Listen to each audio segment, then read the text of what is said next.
Welcome back to another explainer. Today, we're stepping up to the whiteboard to sketch out a concept that completely redefines how we view ourselves.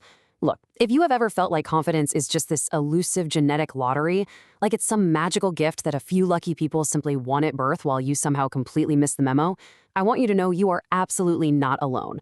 But, more importantly, you're not entirely correct. In this explainer, we're going to break down the actual literal mechanics of confidence. We're mapping it out step by step so you can see exactly how it's built from the ground up. So let's tackle the first big question right out of the gate. Is confidence a personality trait? Think about this for a second. We constantly talk about confidence like it's a fixed inner substance, right? We say things like, oh, she's just a naturally confident person. But that explanation completely falls apart in the real world. Have you ever noticed that strange mismatch where you can speak passionately and clearly in a room full of your friends, but then you completely freeze up in a formal meeting at work? Or maybe you're totally certain when you're playing a specific sport, but oddly insecure when trying to navigate a brand new social setting? That mismatch is our biggest clue, because if confidence were just a fixed personality trait, you would have it everywhere. But you don't. And that is because confidence is not one single thing you either have or lack. Which brings us to the ultimate showdown, the myth versus the reality. The myth tells us that confidence is this magical feeling that's somehow supposed to arrive right before you act. And honestly, this is exactly why just be confident is terrible, terrible advice. You literally cannot summon a feeling on command. The reality is so much more grounded. Confidence is actually the result of having a mental map built from experience. Your mind doesn't just invent confidence out of thin air, it actively looks for proof. Think about walking down a familiar path in your neighborhood. The very first time, you notice every single turn. The 10th time, you don't even think about it. The path didn't change, you did. Your mind built a map. Confidence is the outcome of having that map, not the starting point. To really picture this, think of a bazaar stall in a packed, bustling market. From the outside, the vendor's stall looks beautifully stable, effortless, calm, and totally solid. But what actually gives it that strength isn't the freshly painted signboard on the front. It's the massive, hidden structure underneath. The heavy wooden beams, the bolted supports, the seller's deep familiarity with their daily routine, the repeated trust from their customers. Confidence works exactly the same way. When you look at confident people, what you are seeing is just the outward calm. What you don't see is the massive hidden structure of repeated proof quietly supporting them underneath the surface. So at its core, confidence is simply the mind's learned expectation that you can handle what comes next. I really want you to let that sink in for a moment. It's a learned expectation. Realizing this completely shifts your identity. You are no longer someone who lacks confidence. You're simply someone whose mind is still updating its map. When your brain genuinely expects that you can cope, even if things aren't perfectly smooth, that is exactly when confidence appears. Let's look under the hood at the 6 actual gears of this confidence system. First up is evidence. The mind only trusts what has happened before. It needs hard proof. Second is context. Confidence doesn't transfer perfectly. It's like how a key that opens one lock doesn't open them all. Being a confident public speaker doesn't automatically mean you're a confident parallel parker. Third is prediction, which is expecting you can cope. Imagine walking while carrying a slightly empty glass of water. You walk calmly because you predict a little bump won't spill it. Fourth is repetition, or familiarity. Just like learning to ride a bike, repetition tells your nervous system, hey, this is difficult, but it's not dangerous. Fifth is gap size. Growth requires a workable stretch, not an impossible leap. And finally, fear. Confidence is absolutely not fearlessness. You can still feel nerves, but action is possible anyway. Let's zoom in on that 5th gear for a second. Gap size. There's a massive critical difference between a crushing gap and a workable stretch. Imagine trying to lift a wildly heavy weight at the gym. If it's absurdly heavy, your brain doesn't learn strength. It just records stress, strain, and failure. That is a crushing gap. But if the weight is just slightly beyond your current ability, a workable stretch, it actually builds strength over time.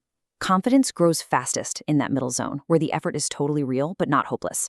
If the challenge is too easy, nothing changes. If it's too huge, you literally crush your confidence. You have to find your workable stretch. This brings us to a major turning point in how confidence is actually built in the real world. The foundation of true confidence is self-recovery over perfection.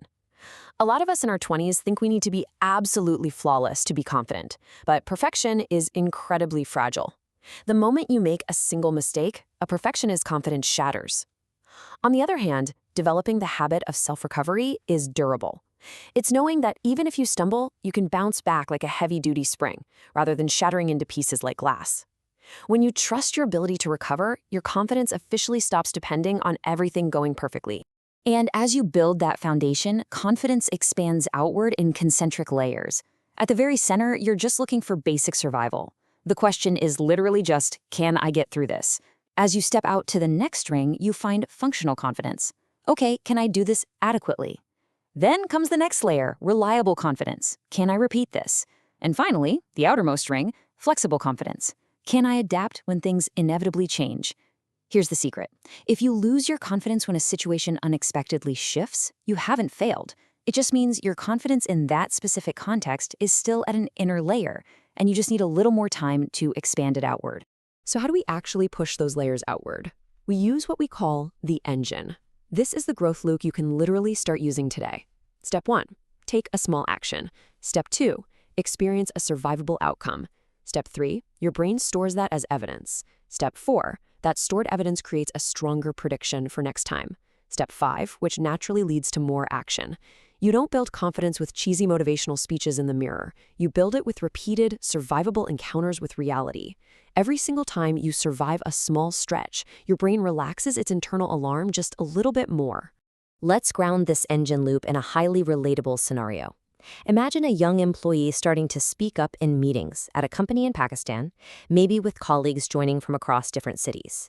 At first, those cross-city meetings feel incredibly risky. They freeze up. The gap just feels way too big. But then they decide to contribute just one small point. That's the small action.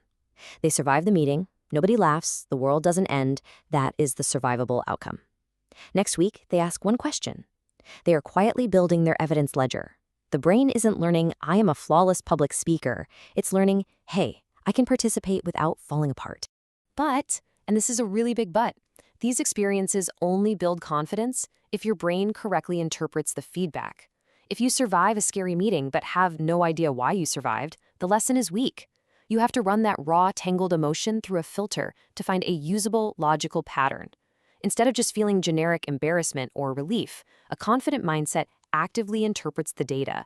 You tell yourself, okay, I stumbled because I was unprepared, or I just need more repetition, or wow, I actually handled the hard part way better than expected, or even the fear I felt beforehand was just much stronger than the actual reality. Interpretation is what filters a random event into solid, undeniable evidence for your mental map. As you start actively applying this system, you're going to realize something incredibly liberating. Often, confidence is what appears when fear is present, but not in control. Confident people aren't fearless. Think of standing at the edge of the deep end of a swimming pool. If you know how to swim, the fear of the deep water might still be there, but it absolutely doesn't define the moment, because you have another model to rely on, your swimming ability. Confident people do not wait for fear to completely disappear before they act. They just have enough stored evidence that fear becomes background noise instead of the boss. Which brings us to our final question for you today. What will your mind learn to handle next? Now that you can see the whiteboard sketch of how confidence is actually constructed, you don't ever have to wait for a magical feeling to arrive before you start living your life. You are the architect of your own evidence ledger. You know how to size the gap, you know how to filter the feedback, and you know how to run the engine. So what small, survivable action are you going to take today to update your mental map? Think about it. Thanks for joining us on this explainer, and we will catch you in the next one.